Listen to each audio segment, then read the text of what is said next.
കറുത്ത അടിമകളുടെ സ്വാതന്ത്ര്യം ലിങ്കൺ സ്വപ്നം കണ്ടു. തന്റെ സ്വപ്നം പ്രവർത്തനക്ഷമമാക്കി. വടക്കും തെക്കും ചേർന്ന് തന്റെ സ്വപ്നം യാഥാർത്ഥ്യത്തിലേക്ക് വിവർത്തനം ചെയ്യുന്നത് കാണാൻ ജീവിതം നഷ്ടമായി.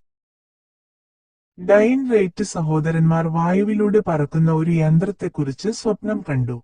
അവർ സ്വപ്നം കണ്ടതിന്റെ തെളിവുകൾ ഇപ്പോൾ ലോകമെമ്പാടും കണ്ടേക്കാം. ഈതറിന്റെ അദൃശ്യ ശക്തികളെ ഉപയോഗപ്പെടുത്തുന്നതിനുള്ള ഒരു സംവിധാനത്തെക്കുറിച്ച് മാർക്കോണി സ്വപ്നം കണ്ടു.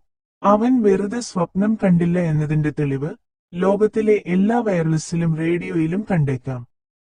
അതിലുപരി മാർക്കോണിയുടെ സ്വപ്നം ഏറ്റവും എളിമയുള്ള ക്യാബിനും ഏറ്റവും പ്രൗഢമായ മാനർ ഹൗസും അടുത്തടുത്തായി കൊണ്ടുവന്നു. ഞാൻ ഭൂമിയിലെ എല്ലാ രാജ്യങ്ങളിലെയും ജനങ്ങളെ പിൻവാതിൽ അയൽക്കാരാക്കി. അമേരിക്കൻ ഐക്യനാടുകളുടെ പ്രസിഡന്റിന് അമേരിക്കയിലെ എല്ലാ ജനങ്ങളുമായും ഒരേ സമയം സംസാരിക്കാൻ കഴിയുന്ന ഒരു മാധ്യമം അത് നൽകി.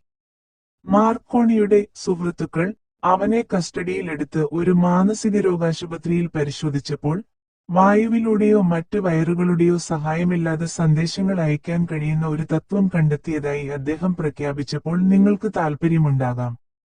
ആശയവിനിമയത്തിനുള്ള നേരിട്ടുള്ള ഭൗതിക മാർഗങ്ങൾ. ഇന്നത്തെ സ്വപ്നം കാണുന്നവർ കൂടുതൽ മെച്ചപ്പെടുന്നു. ലോകം പുതിയ കണ്ടെത്തലുകൾക്ക് ശീലിച്ചിരിക്കുന്നു. അല്ല, ലോകത്തിന് ഒരു പുതിയ ആശയം നൽകുന്ന സ്വപ്നം കാണുന്നയാൾക്ക് പ്രതിഫലം നൽകാനുള്ള സന്നദ്ധത അത് അപഹരിച്ചിരിക്കുന്നു.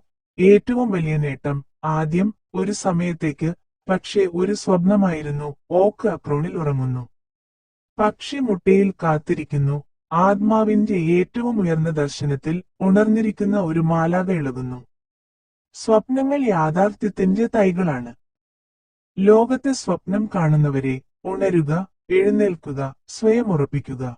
നിങ്ങളുടെ നക്ഷത്രം ഇപ്പോൾ ഉയർച്ചയിലാണ്. ലോകവിഷാദം നിങ്ങൾ കാത്തിരുന്ന അവസരം കൊണ്ടുവന്നു. അത് ആളുകളെ വിനയവും സഹിഷ്ണുതയും തുറന്ന മനസ്സും പഠിപ്പിച്ചു.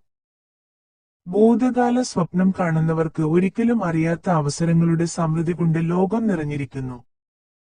ജ്വലിക്കുന്ന ആഗ്രഹം ഒപ്പം ചെയ്യേണ്ടതുമാണ് സ്വപ്നം കാണുന്നയാൾ ആരംഭിക്കേണ്ട ആരംഭ പോയിന്റ്.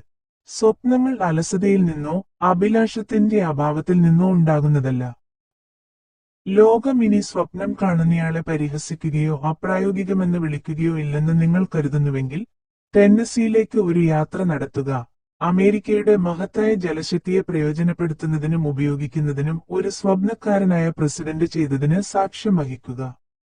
വർഷങ്ങൾക്ക് മുമ്പ് അത്തരമൊരു സ്വപ്നം ഭ്രാന്താണെന്ന് തോന്നുമായിരുന്നു.